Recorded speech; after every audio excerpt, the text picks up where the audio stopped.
Selamat malam saudara pendengar. Di seluruh kepulauan Nusantara, bahkan dimanapun saudara berada, inilah channel Pandu Amerta, Studio Jawa Timur, kembali bertayang melalui cerita-cerita horor dan misteri. Malam ini, Pandu Amerta akan membawakan sebuah cerita misteri yang berjudul Pengkhianatan Jin Leluhur. Saya ucapkan terima kasih kepada Bang Rian yang sudah mengizinkan saya untuk membawakan cerita ini. Gimana kelanjutan cerita ini? Langsung saja kita memasuki ceritanya. Selamat mengikuti siaran kami. Selamat mendengarkan. 2 hari setelah kebangkitanku kembali dipulihkan oleh Mbah Margono, aku diajak untuk pergi bersamanya, di mana dia diminta untuk mengatasi beberapa gangguan gaib yang menyerang salah satu keluarga tersebut. Dia juga mengatakan untuk jangan lupa membawa cincin yang dulu pernah diberikannya padaku dan golok peninggalan bapak. Sesuai dengan perintahnya, aku datang menemuinya. Tepat ba'da Isya, kita memang sengaja ke sana pada malam hari karena aku dan Mbah Margono merasakan adanya hawa yang sangat berbeda di jam-jam setelah Isya, dan hawa aneh itu terasa menuju ke arah di mana desa itu berada. Sesampainya aku di rumah Mbah Margono, aku langsung mengetok pintu rumahnya dan langsung masuk karena Mbah Margono mengatakan pintu tidak dikunci dan mempersilahkan aku jika sudah sampai langsung masuk saja. Otomatis aku langsung masuk ke dalam.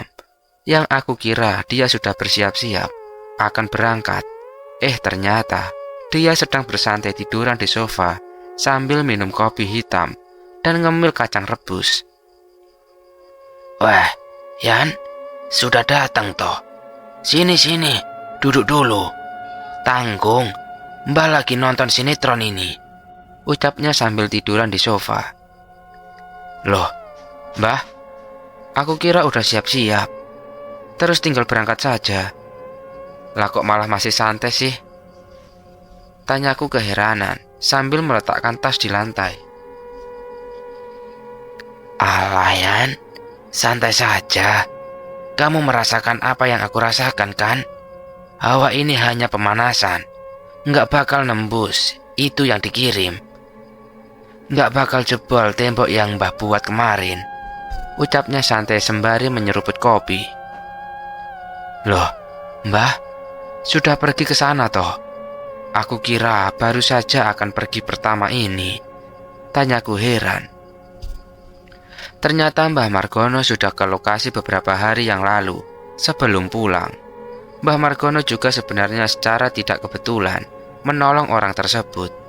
Hanya saja saat Mbah Margono dalam perjalanan pulang dari tempat dia bersemedi, tepatnya di sebuah terminal di kotaku, katanya dia ditemui oleh seorang bapak-bapak yang datang menemuinya. Dia mendapatkan arahan dari seseorang untuk bertemu dengan seseorang di sebuah terminal dengan ciri-ciri yang sama persis dengan Mbah Margono. Entah kebetulan atau memang benar dia mendapat arahan, tapi cocok dengan apa yang diperintahkan. Dan orang tersebut juga langsung mengetahui nama dari Mbah Margono itu.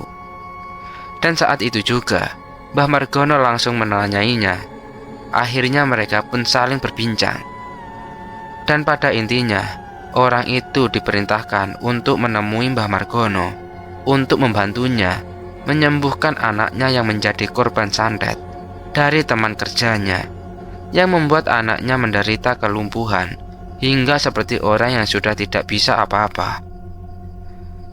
Tubuhnya menjadi kering kerontah dan tidak bisa berinteraksi ataupun beraktivitas. Kalau dari keterangan orang itu, anaknya sudah seperti mayat hidup. Mau dikatakan masih hidup tapi tidak bisa apa-apa. Mau dibilang mati tapi kenyataannya dia masih bernyawa. Mbah Margono sempat menolak dan menyarankan coba diperiksakan dulu ke rumah sakit atau ke dokter spesialis.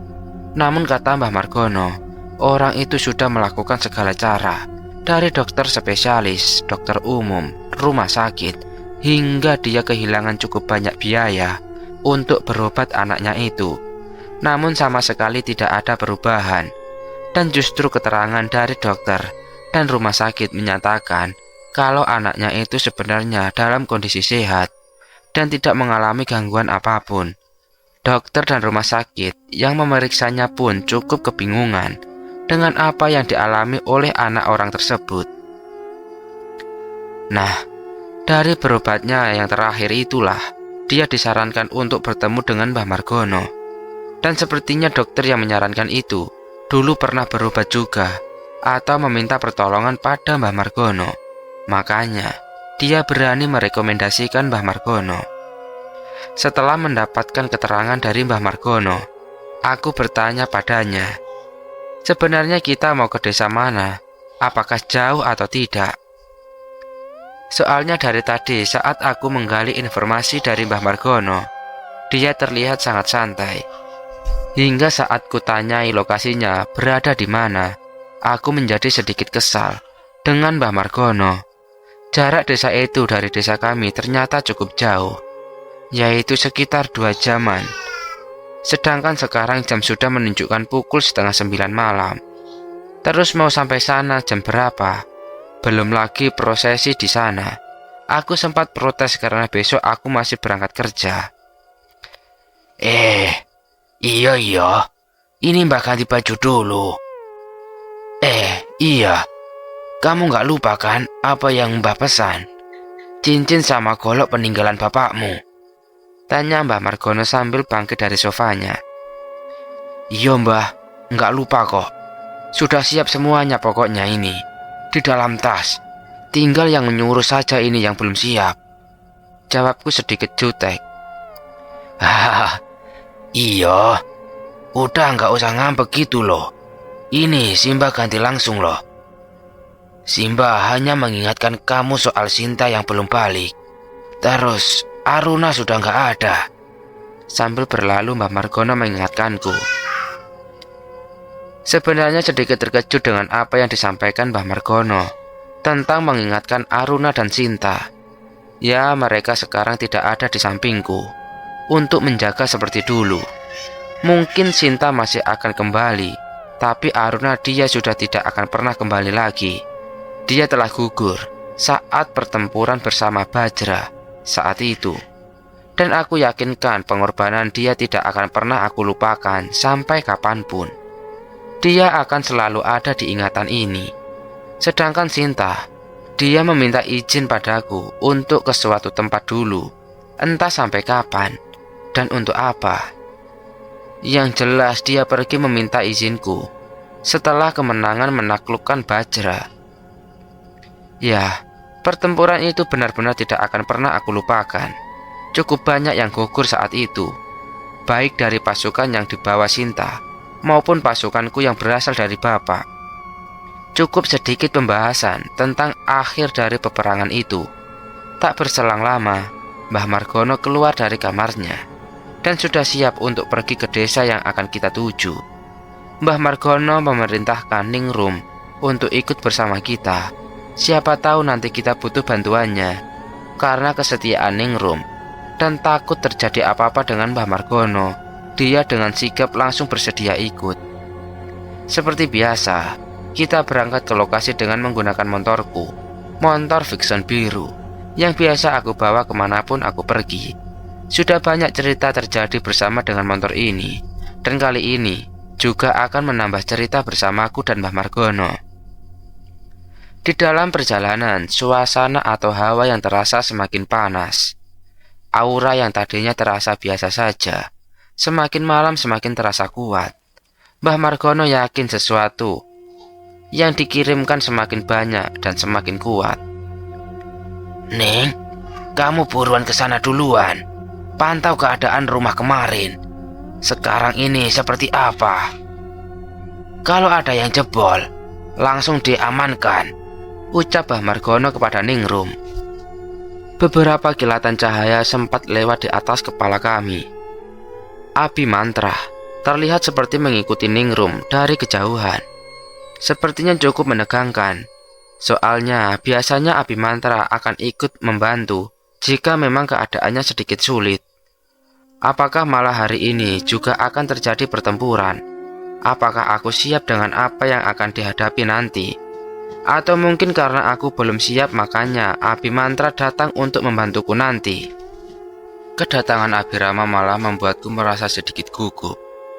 Dan kegugupanku terbaca oleh Mbah Margono. Karena itu Mbah Margono mencoba untuk menghiburku. Kenapa, Le? Kok jadi gugup gitu? Tanya Mbah Margono di belakangku. Anu Mbah, biasanya kan kalau ada Abi Mantra, itu keadaannya bakal genting. Nah, apakah sekarang juga akan ada pertempuran seperti yang sudah lalu Mbah? Tanyaku dengan nada ragu. Alah, tenang aja. Yang dihadapi sekarang hanya kiriman jin-jin kroco. Tenang saja. Bukan tandingan kita. Kamu yang tenang, ucap Mbah Margono cukup santai. Bismillah yo Mbah. Pokoknya kalau ada apa-apa, aku dibantu loh. Pintaku padanya. Iyo.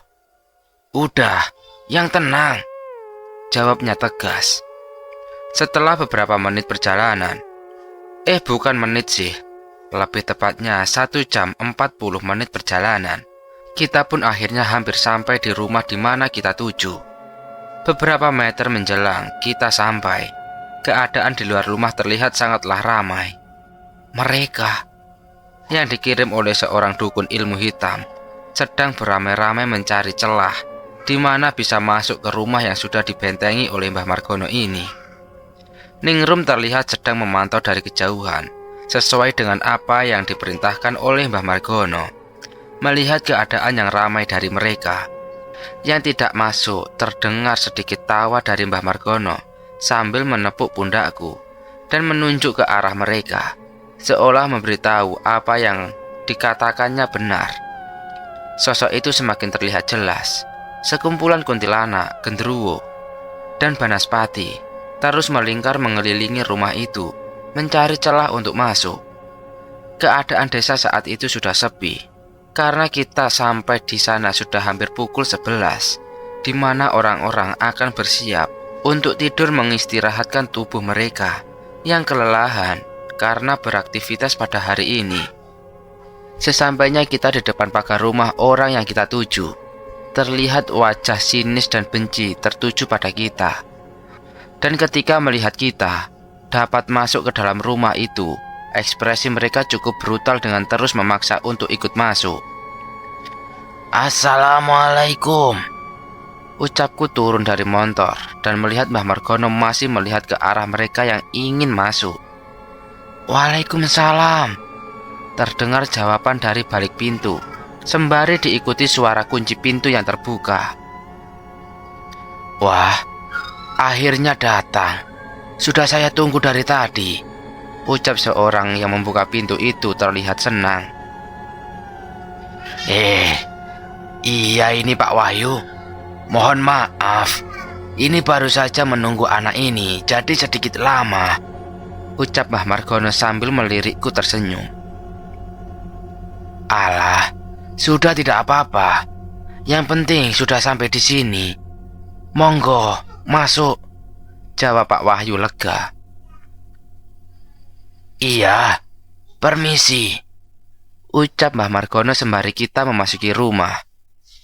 Terasa hawa di dalam rumah cukup panas, padahal ini adalah malam hari dan tidak ada tanda akan turun hujan. Hawa panas ini sepertinya muncul dari sesuatu yang berada di dalam tubuh anak dari Pak Wahyu.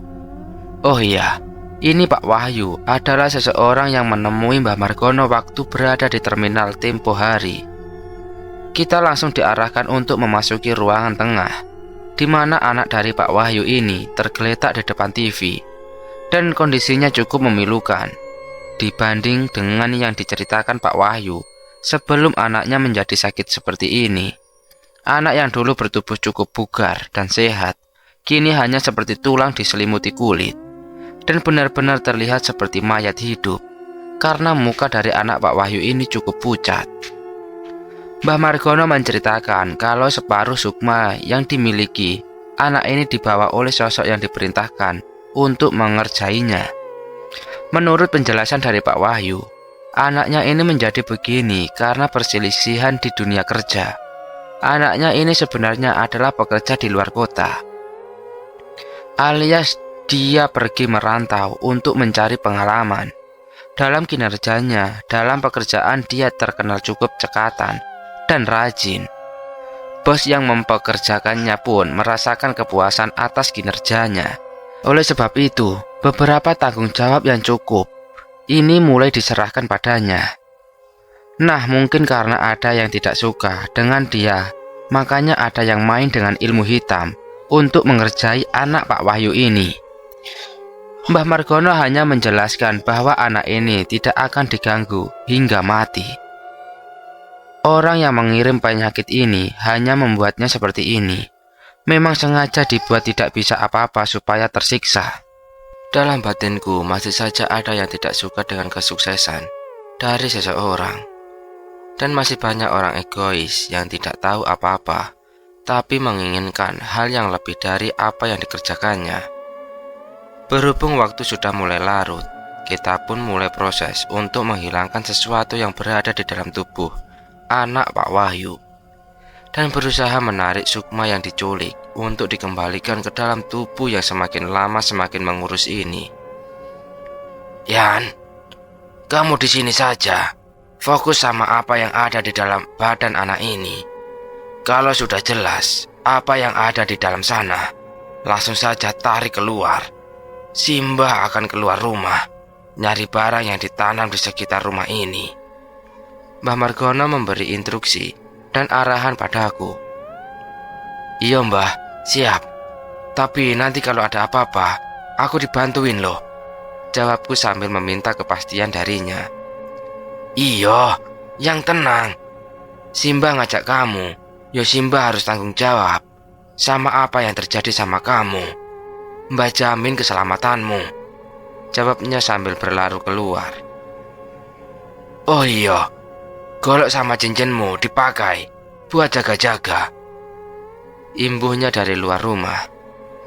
Aku mulai bersiap dengan mata terpejam dan duduk bersila di samping tubuh anak Pak Wahyu. Golok aku letakkan tepat di atas kakiku, dan cincin ku pakai di jari manis. Aku mulai berfokus melihat apa yang sebenarnya ada di dalam tubuh anak ini. Di saat sedang fokus, tiba-tiba sebuah bola cahaya berwarna kuning terang berputar-putar di atas kepalaku. Cahaya itu berlari ke sana kemari, seolah mencari perhatianku. Beberapa kali melesat mengarah ke atas kepalaku, dan pastinya berusaha untuk masuk ke dalam tubuh. Di mana saat cahaya itu terasa akan masuk, kepalaku langsung terasa sangat berat. Namun anehnya semakin dia berusaha untuk masuk, dia langsung terpental cukup jauh, tanpa aku berbuat apapun. Beberapa kali cahaya itu melakukan hal yang sama, hingga akhirnya dia pergi begitu saja, tanpa ada hal lain lagi. Semakin lama, aku mulai semakin fokus dengan apa yang berada di dalam sana. Sebuah rantai terlihat melingkar atau tertancap pada sebuah tulang rusuk dari anak ini. Aku berpikir apakah ini yang membuat anak ini jadi tidak bisa melakukan apapun, ataukah ada faktor lain. Tapi yang jelas benda ini harusnya tidak berada di sini. Ini bukanlah hal yang wajar. Dengan ilmu yang pernah diajarkan oleh Bapak, aku mencoba untuk meraih rantai ini secara gaib. Tangan astralku mencoba meraihnya, dan saat aku mulai bisa memegangnya, aku sama sekali tidak menyangka dengan apa yang akan aku rasakan. Tanganku merasakan panas yang teramat sangat. Panas yang kurasakan membuatku menjadi tidak fokus dan membuatku membuka mata. Pak Wahyu yang berada di sampingku sempat terkejut karena aku sempat sedikit bergeliat terkejut sambil memegang ke tanganku. Gimana mas? Kenapa? Tanya Pak Wahyu padaku. Enggak apa-apa pak, saya hanya terkejut saja. Maaf. jawabku sambil kembali memposisikan duduk bersilaku kembali. Saat aku akan berfokus kembali dan akan memejamkan mata lagi, aku sempat dikagetkan dengan gerakan dari anak Pak Wahyu ini. Tiba-tiba kepalanya mengarah padaku dengan tatapan yang tajam kepadaku, seolah dia sedang marah dengan apa yang baru saja aku lakukan. Perilaku ini juga membuat Pak Wahyu sedikit terkejut dengan pergerakan anaknya, namun aku mengatakan padanya untuk tenang dan membiarkan saja. Setelah itu, aku mulai memfokuskan lagi untuk mengarah ke rantai yang menancap pada tubuh anak Pak Wahyu ini. Dan sudah jelas, itulah yang membuat sebagian sukma anak ini tidak bisa kembali. Dan perilaku yang ditunjukkan oleh anak Pak Wahyu ini tentu saja bukan dari gerak-gerik anak Pak Wahyu. Aku mulai kembali dengan menutup mataku dan berfokus kembali. Suasana mulai menjadi sunyi. Titik fokus mulai kutemukan. Rantai yang tadi melingkar di tubuh anak Pak Wahyu ini kembali terlihat. Sebuah aura positif terpancar dari sebelah kiri tubuhku. Dalam posisi astral, aku menoleh ke arah kiri. Sosok Abimantra sudah berada di sampingku, seolah memperhatikan apa yang akan aku lakukan setelah ini. Kusadari, dia sedang mencoba melihat kemampuanku, bagaimana aku bisa mengatasi masalah yang ada di hadapanku. Aku mencoba menjulurkan kembali tangan astralku untuk meraih rantai itu. Aku mempersiapkan diri supaya tidak terkejut dengan hawa panas yang akan aku terima saat memegangnya. Saat tanganku semakin dekat ke arah rantai itu, tiba-tiba Abimantra berkata padaku, "Apakah kamu akan melakukan kesalahan untuk kedua kalinya?" Tanyanya sambil terus melihat ke arah tanganku dan tanpa memandang ke arahku. "Maksud kamu?" tanyaku berbalik. "Dasar kamu ini, jika kamu akan meraih rantai itu seperti tadi, maka hal yang sama pula akan kamu rasakan. Apa kamu sudah lupa dengan apa yang diajarkan ayahmu?" jawab Abimantra dengan terus fokus ke depan. Aku sedikit bingung dengan apa yang dikatakannya, dan karena itu aku menoleh ke arah Abimantra. Setelah beberapa saat, aku mencoba mengingatnya. Ya, aku baru mengingatnya setelah Abimantra berkata, aku harus menyelimuti tangan astralku ini dengan energi supaya dapat menahan efek dari ilmu negatif ini. Dan saat aku akan mencobanya, tiba-tiba Abimantra dengan suara mengagetkan memberiku peringatan. "Awas, lihat ke depan," teriaknya mengejutkanku. Sebuah ekor ular tiba-tiba mengarah ke leherku dan melilit dengan cukup kencang, hingga membuatku sedikit kesusahan untuk bernafas. Aku berusaha meminta tolong pada Abimantra, namun yang kulihat dia hanya membiarkanku terlilit.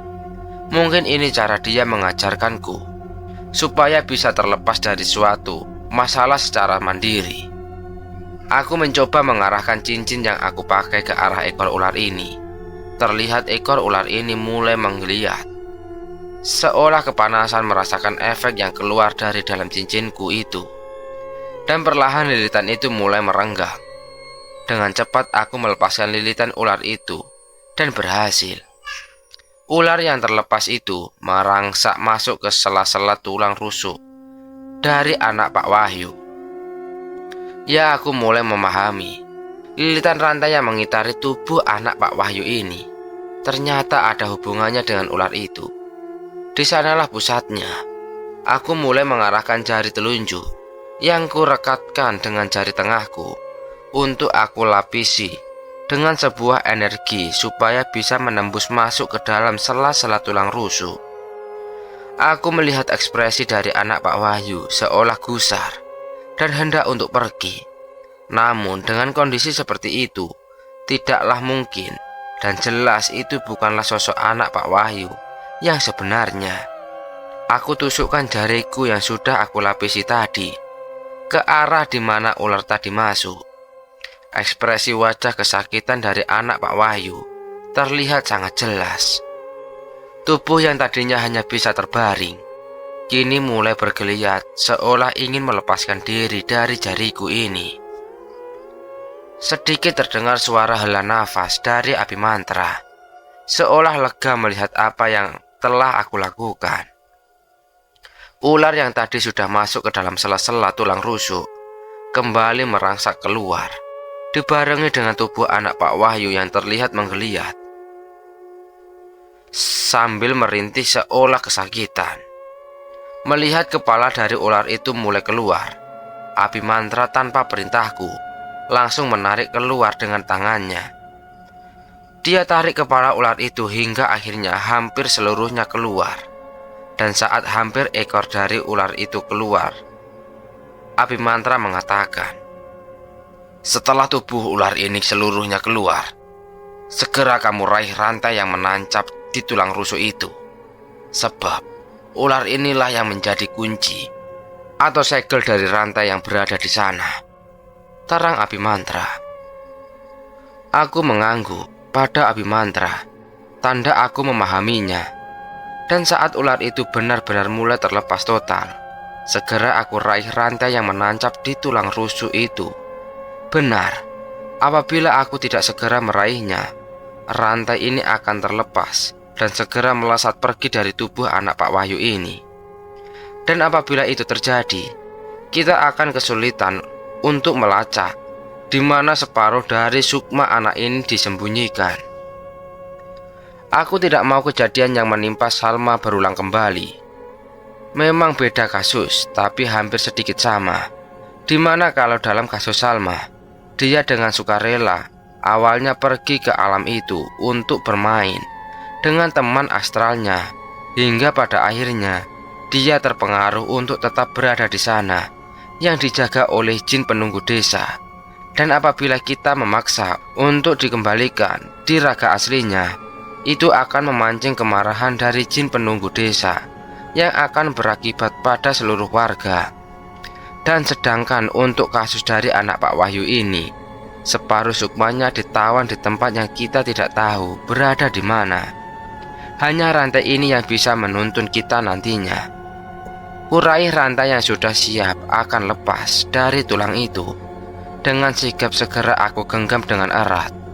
Sempat rantai itu akan terlepas dariku, untung saja Ningrum saat itu mulai masuk ke ruangan yang sebelumnya dia membantu Mbah Margono di luar untuk mencari barang yang ditembun di sekitar rumah.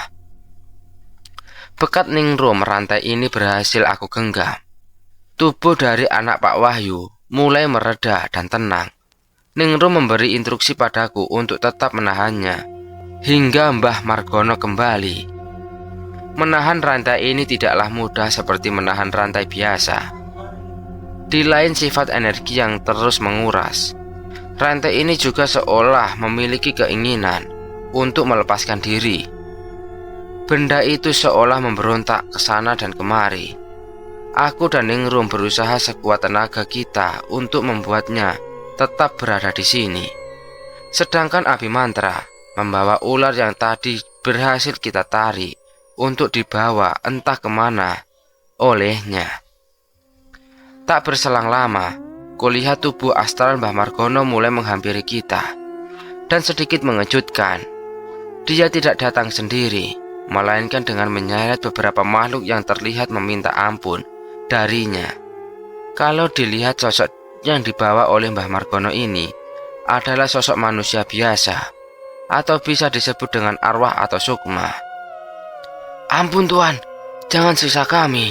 Kami hanya disuruh majikan kami," rengek dari makhluk yang diseret oleh Mbah Margono. "Alah, ngomong apa? Lah kok biasanya kalian ini ikut sama golongan yang seperti itu?" tanya Mbah Margono sambil terus menyeret mereka. "Ampun Tuan, tolonglah kami, lepaskan dari siksaan ini, dan tolong jangan siksa kami." Suara memelas dari salah satu sosok itu meminta pertolongan. Aku akan membantu kamu, dan akan aku hilangkan belenggu yang ada di badanmu ini. Tapi aku juga minta tolong. Setelah aku bebaskan, bantu aku untuk menghajar bosmu, ucap Mbah Margono bernego. Baik Tuan, kami bersedia dengan apa yang Tuan inginkan. Yang penting kami terlepas dari siksaan ini, ucap mereka menjawab. Setelah pembicaraan itu, Mbah Margono memberi instruksi kita untuk mengikuti kemana arah rantai itu berasal. Kita akan menemui pangkal dari rantai itu dan menemukan setengah dari sukma anak Pak Wahyu ini disekap. Sesuai dengan aba-aba dari Mbah Margono, kita bertiga melesat menuju tempat di mana sukma dari anak Pak Wahyu ini disekap. Saat kita mulai keluar dari rumah dan mulai melesat, kita melihat sosok-sosok yang tadinya bergerumun ingin masuk ke dalam rumah.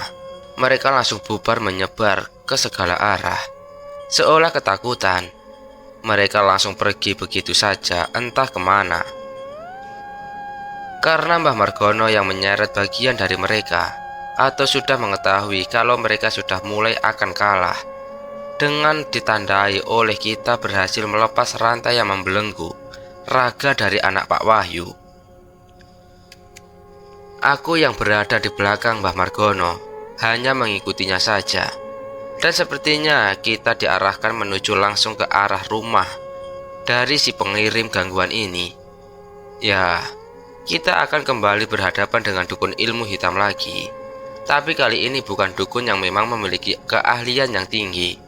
Dukun ini hanya sekedar bisa saja mengirim gangguan, tapi kemampuannya jauh di bawah Mbah Margono. Alah, ternyata cuma seperti itu doang. Udah aku tebak sejak kemarin. Kok ya bisa ilmu masih segini ngaku dukun? Ini namanya main-main. Kok yang tega, hidupnya orang hanya buat mainan toh, kata Mbah Margono melihat dari luar kediaman dukun itu. Kita memang tidaklah langsung masuk untuk menyerang dan merebut kembali, tapi kita akan merampas semua peliharaannya dan baru menarik sukma anak Pak Wahyu untuk dikembalikan. Mbah Margono mulai beraksi dengan menghajar satu persatu dari peliharaan dukun itu dan membuat kesepakatan untuk membebaskan para peliharaan dukun itu untuk nantinya dapat hidup bebas. Ya, perlu kita ketahui, semua peliharaan dukun itu biasanya adalah makhluk yang terpaksa mengikuti perintah dari si dukun itu. Apabila tidak, maka mereka akan menanggung resikonya, seperti dihajar oleh dukun itu, disiksa, dan bahkan bisa untuk dibinasakan. Mereka yang menjadi peliharaan dukun itu tidak sepenuhnya benar-benar mengabdi, tapi hanya karena terpaksa dan harus mengikuti perintah dari dukun itu supaya mereka aman. Tak butuh waktu lama, Mbah Margono bisa langsung menaklukkan semua peliharaan dari dukun tersebut dan membebaskan mereka. Hanya saja kini mereka diminta oleh Mbah Margono untuk balik menyerang dukun itu. Ya, dengan kata lain, kali ini kita tidak berhadapan langsung dengan dukun itu, melainkan melalui mantan peliharaannya. Dan kali ini kita fokus dengan menarik kembali sukma anak Pak Wahyu yang disekap di sebuah hutan tak jauh dari rumah si dukun.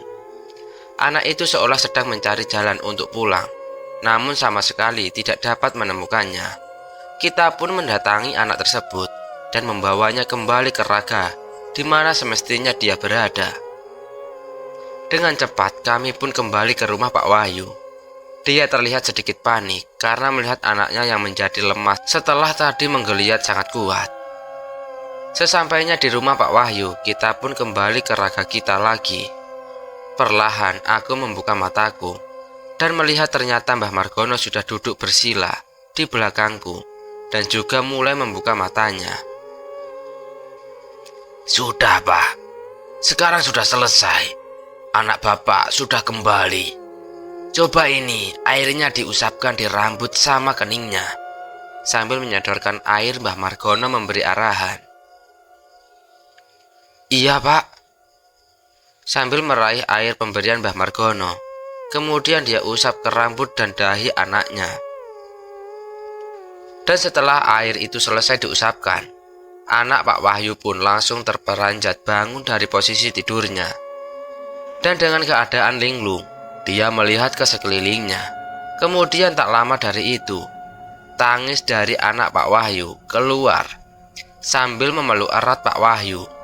Wajah ketakutannya masih benar-benar terlihat, seperti seorang anak yang terbangun dari mimpi yang benar-benar buruk, lalu terbangun dengan adanya sosok bapak yang datang melindunginya. Pak Wahyu karena saking bahagianya, dia pun jadi ikut menangis sambil menenangkan anaknya itu. Udah Le, tenang. Bapak sudah ada di sini. Kamu yang tenang. Ada Bapak, gak usah takut. Sambil mengusap kepala anaknya dan memeluknya, Pak Wahyu menenangkan. Yan, itu. Bukakan degan yang sudah Simbah siapkan di atas meja. Buka sedikit saja. Yang penting airnya bisa keluar untuk diminum. Perintah Mbah Margono padaku untuk membuka degan. Iya Mbah. Aku bangkit dari posisi duduk sambil membawa golok milikku untuk membuka. Setelah beberapa menit, aku membuka degan yang diminta Mbah Margono. Aku pun kembali ke ruang tengah dan segera memberikan degan yang siap untuk diminum itu kepada anak Pak Wahyu. Pak, mohon maaf. Ini anaknya disuruh minum ini sebentar. Sambil menyodorkan air degan kepada anak Pak Wahyu. Iya Mas. Le, ini degannya diminum dulu, biar badanmu cepat sehat. Sambil meminum air degan yang aku sodorkan, Pak Wahyu meminta anaknya untuk meminumnya. Dengan penuh hati-hati, Pak Wahyu membantu anaknya yang masih lemas dan ketakutan untuk minum air yang kami berikan. Kami juga menjelaskan pada Pak Wahyu untuk tenang saja, karena sosok yang mengganggu sudah tidak akan datang lagi kemari. Mereka semua sudah dibereskan. Setelah memberi pengertian pada Pak Wahyu, kami juga sudah mengatakan pada Pak Wahyu untuk tidak usah khawatir lagi, karena kita juga sudah membuat pagar gaib untuk menjaga kalau mungkin ada serangan atau kiriman lagi, walau dari dukun yang berbeda. Tak lama setelah itu, kami pun pamit untuk pulang ke rumah. Dan lebih tepatnya kami keluar dari rumah Pak Wahyu ini ternyata sudah di jam 1:30 pagi. Dan perjalanan kami masih ada di 1,5 sampai 2 jam.